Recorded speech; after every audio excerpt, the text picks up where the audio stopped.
what could ever land on Jupiter? Is there a ground waiting for you there?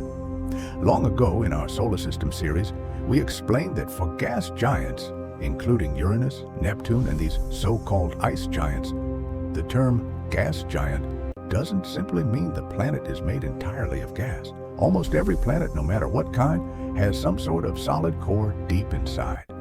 But that core cannot be considered a true surface. There is no land to stand on, no solid ground like Earth. What gas giant really means is that it's nearly impossible for us to clearly define where the planet's surface begins. Take Jupiter, the largest gas giant in the solar system. Just the visible part of its atmosphere alone stretches over 5,000, 6,000 kilometers deep. Below that, the clouds grow denser, thicker, and darker. As the pressure rises, hydrogen begins to liquefy, transforming into a strange, superfluid state, neither fully liquid nor gas. So on Jupiter, there is no land waiting beneath your feet, only an endless, crushing ocean of swirling gases and metallic storms. A world where no explorer could ever walk. Unlike the liquid hydrogen we are familiar with on Earth, which must be produced under extremely low temperatures, Jupiter's liquid hydrogen forms under immense pressure, meaning it is actually warm, not freezing. Beneath those turbulent layers of warm vapor liquid clouds, the proportion of liquid increases dramatically. Eventually, the entire environment becomes filled with a dense, churning ocean of liquid hydrogen right down to the core. In a sense, Jupiter is not so much a gas planet, but a liquid world, hidden beneath storms and clouds. For such a planet, true landing is impossible for humanity. But imagine, just for a moment, that we forced our spacecraft through its clouds and tried to But descend what if we flew our craft into the clouds? What would happen? Before you even reach the atmosphere, as you are merely approaching Jupiter, you encounter your first famous threat, radiation. This radiation does not come directly from Jupiter itself, but from the trapped solar radiation gathered by Jupiter's colossal magnetic field. Jupiter's magnetosphere is far stronger than Earth's, so powerful that even some of its moons lie within its protective shield. And long before your spacecraft touches the clouds, tens of thousands of kilometers away, you would already begin absorbing lethal doses of radiation. So you could be hundreds of thousands of kilometers away. Exponentially. Your ship's And as you get closer to Jupiter, 而也随着肤浅接近木 Long 星， before you see Jupiter's swirling storms up close, the planet's invisible magnetic fortress destroys you. Assume your spacecraft somehow survives the radiation. You break through and arrive above Jupiter's roaring cloud tops. Immediately, Jupiter's immense gravity takes hold. Or To avoid being dragged turn down on at tens all of kilometers per cylinders. second, you deploy massive resist parachutes gravity. or slam your thrusters to maximum, fighting desperately against the pull of the giant. Freefall itself isn't terrifying. what's scary What's is that when you terrifying enter Jupiter's is what comes atmosphere, next.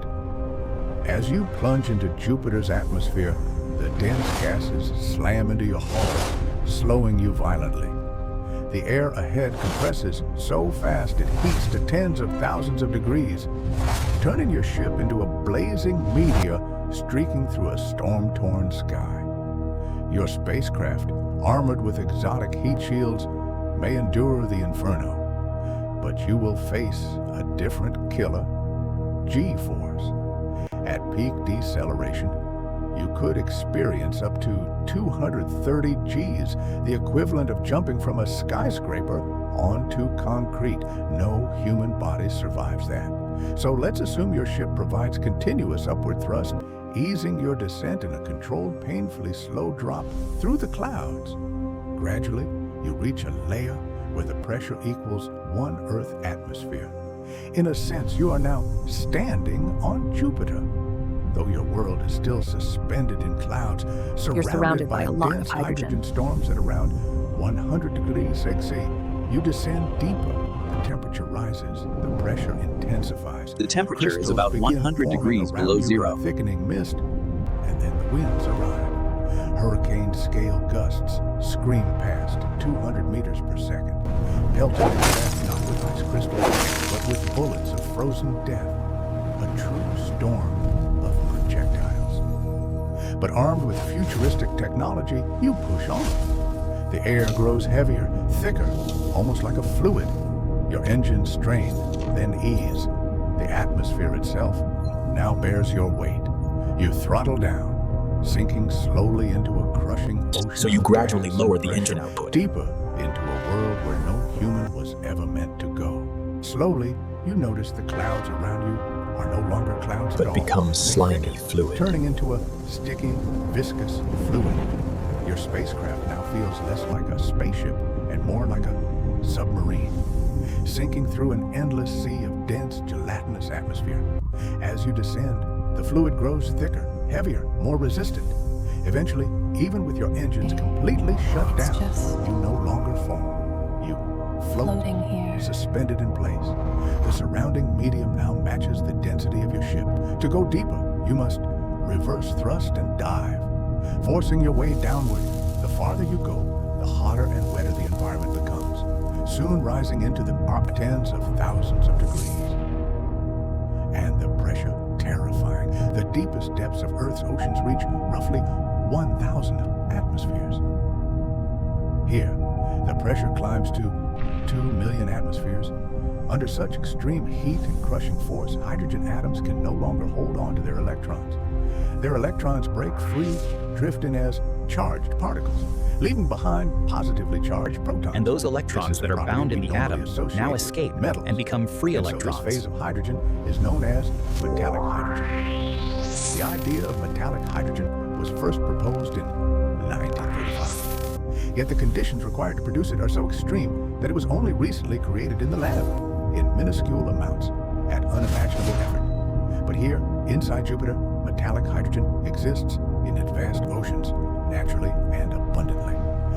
If your spacecraft were impossibly strong, able to endure limitless pressure, and Where if your there are engines truly were powerful vast enough to amounts push of through liquid this metallic alien hydrogen. sea, you could continue sinking. And finally, after plunging through unimaginably hostile depths, you reach a place where the temperature exceeds 30,000 degrees. You can continue to dive through a And the sea of pressure metallic rises hydrogen. 30 million atmospheres.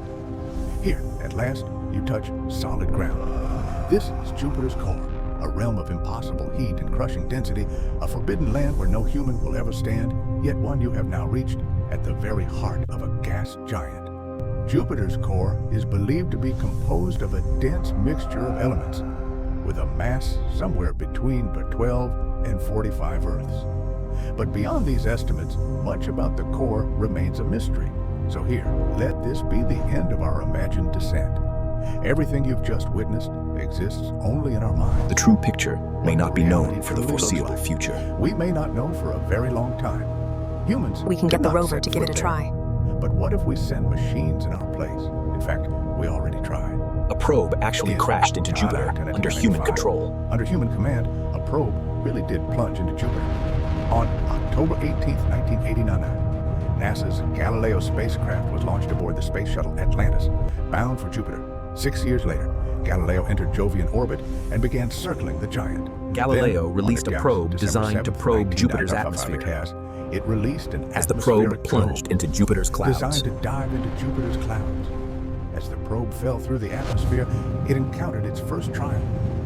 Tens of thousands of degrees wide from atmospheric but with the help of pressure. heat shields and Thanks parachutes. to its heat shield and parachute, it survived the inferno and continued downward. When it reached about 155 kilometers, below the cloud tops, the pressure had risen to The atmosphere here is already 23 times the standard atmosphere.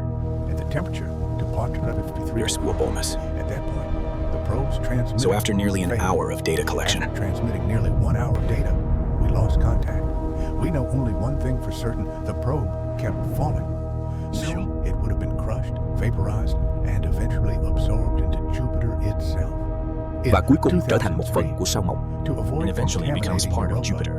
a moon that may harbor life, NASA intentionally steered Galileo into Jupiter's atmosphere, ending its 14-year mission. In a final fiery plunge, later NASA's Juno spacecraft took up the mantle, continuing the quest to uncover Jupiter's secrets. And so, Our journey ends here. Since then, This Juno, is Let Me part of Speak of NASA's the New Cosmos. Frontiers program. Traveling 此后 the universe ，NASA 握 together. 新天际机怀之 See 一 you 的 in the 托运 next 号。 episode. 空心一同聊鱼，下期见， Goodbye. 拜拜。Easy talk about the universe. See you next time. Bye.